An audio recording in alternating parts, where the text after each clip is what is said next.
Hola, and buenos dias! It's Brandon Alec from Greenlight Cinema. Well, today, guys, we're going to be talking about Fargo, Season 4, Episode 3.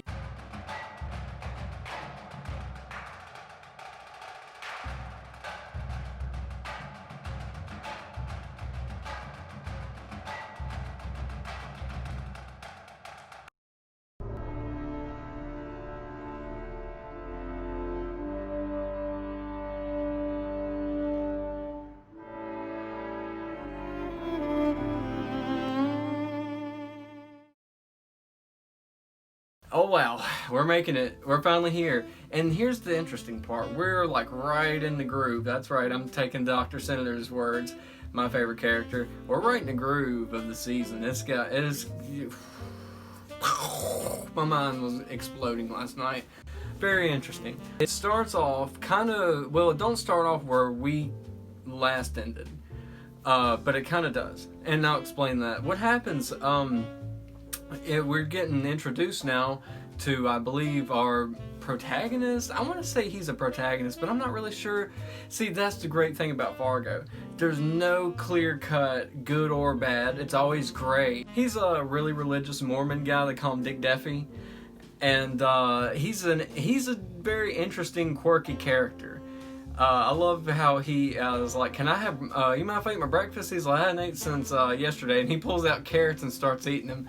I was like, this guy's going to be pretty interesting. That's another Coen type thing, quirky characters. And he gets teamed up with, I keep wanting to call him Richard because I really don't know this character's name yet or the actor's name. But I know he's Richard from Boardwalk Empire. And I love Boardwalk Empire. Deffy said that he had someone on the inside of jail or prison that heard Pearl talking to Swanee about that her sister was in trouble.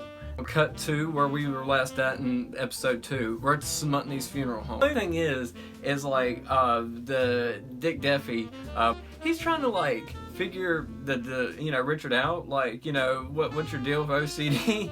And he's like, are you demonic or possessed? And I'm so glad I don't live in those times. Light switches. I laughed the hardest I might have ever laughed in my entire life watching him go through a room. He looked in the mortuary where they have the dead bodies. They don't find anything. They leave the house. We get like a little scene with Rabbi Milligan, and I thought that was very neat. And he tells Mike a little bit about himself. He told Mike, Mike's like, are you really a rabbi? And he's like, no. He's like, it's actually a poker thing. They have this little relationship that I kind of already predicted in the last episode. They're forming some type of thing. There's a power struggle. We have the big brother and the little brother fighting. And big brother's boss right now. Even though he might be physically small, he's boss. And what he says goes. He says no killing. So he's like, hey, who wants to go out and kill somebody? And they're like, boss says no killing. And you get this little scene or whatever. And finally he gets somebody to go out and do something. They grab the rabbi up, and like they want him to shoot and scare Cannon's oldest son, I believe. And it was just kind of, a little awkward, confusing. If he's an adult or whatever, is he like just tied into this family somehow? I don't know. But like, I know they asked him, the little brother asked Rabbi Milligan, what was it like to kill his own dad or whatever? And I thought that was pretty interesting. Kind of foreshadows something in my mind, like, I wonder if Mike's going to, bring that up. Like, did you kill your own dad, really? And is Mike going to have to kill, Lloyd Cannon? His dad? This is pretty interesting. Here's a little funny thing. We got like a little bit of the nurse last night, and she's actually trying to get a job back as a nurse. So she gets the job, but she follows it by, hey, and I'm gonna make you a pie. And we know what those pies have in them. I can only imagine what his pie will have in it. But as she's walking out of the hospital, she sees Justo, the boss, with his little binoculars or whatever, and like he's, I guess, that was his plan, was to shoot this hospital administrator. But like somehow it didn't work out. They shot someone else, another big misunderstanding. Or this is the first, we have like 4 or 5 different misunderstandings going on here.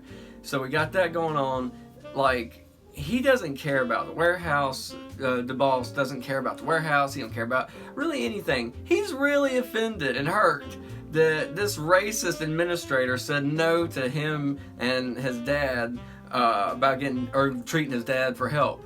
And like he's just like, you know, in an uproar still about that more than anything.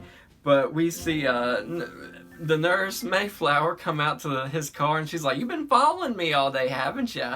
And he's like, "What do you mean?" He's like, "Who are you again?" She's like, "Oh, don't play coy with me. I'll help you remember." I guess you could say they get a little romantic and have a fun little scene together. We see Pearl and Swanee kind of coming up with a plan.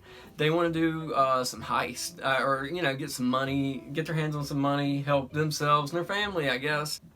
Someone eats the pie. Swanee eats the pie. She eats almost the whole pie.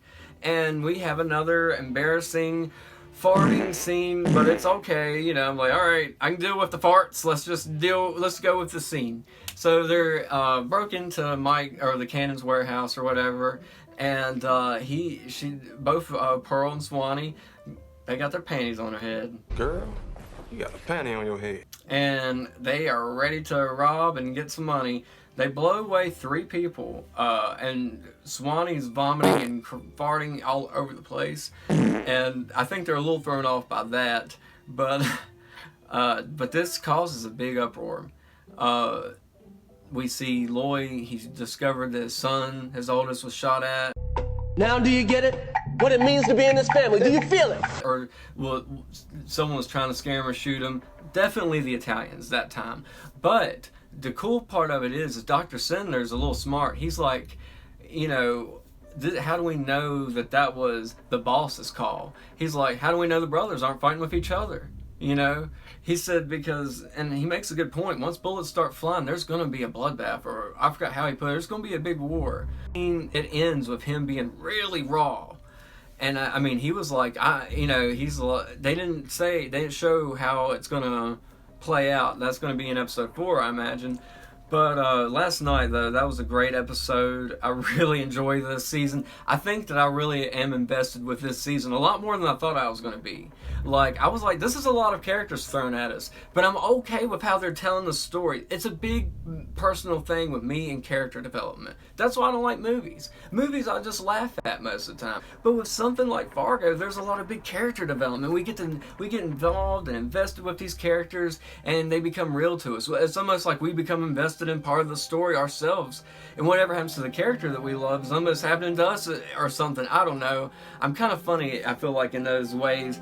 But, you know, there's so much going on here. If you guys have not checked out Fargo yet on FX and Hulu, it comes on FX Sunday at 10 o'clock, and then we got it on Hulu the very next day.